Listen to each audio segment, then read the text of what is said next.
La FEDAC, c'est la Fédération des accompagnateurs à l'autoproduction à l'entraide dans le bâtiment. Notre objet social, c'est de rassembler les acteurs professionnels pour structurer et sécuriser la pratique.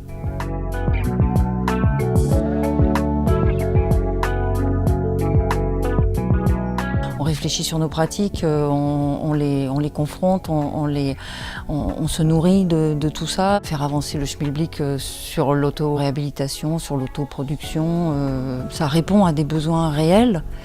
Donc après, autant se regrouper pour travailler ensemble et faire avancer ça ensemble. C'est intéressant d'avoir un acteur qui représente un peu une voie différente du bâtiment, de la rénovation, de la construction, à la fois écologique, économique et sociale. Donc je pense que ça porte cette voix et que la FEDAC est la seule pour moi sur ce champ-là, en tout cas dans nos interlocuteurs.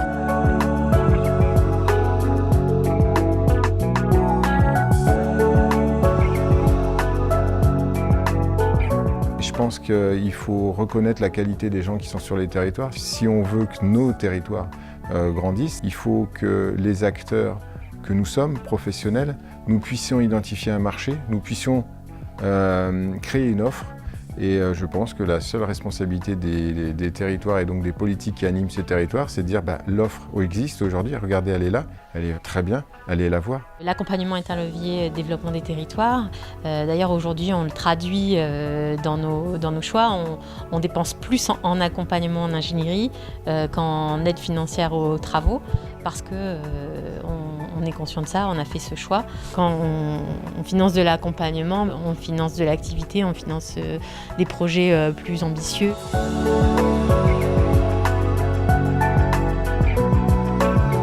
Le bilan, c'est de voir que les choses avancent, que c'est une très jeune association, mais qu'il y a déjà beaucoup de choses de faites. Il y a de véritables outils, il y a un vrai leadership et j'espère que ça va se déployer et qu'en réalité, on va obtenir une réelle légitimité.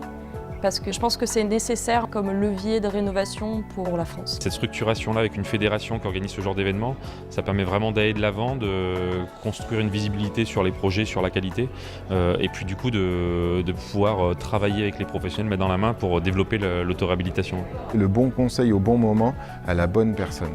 C'est ça que j'aimerais pouvoir développer dans ma carrière et je me dis que le travail que la fédération est en train de faire, c'est peut-être aussi fédérer tous ces gens qui ont envie de faire bien, qui ont envie d'aider les autres.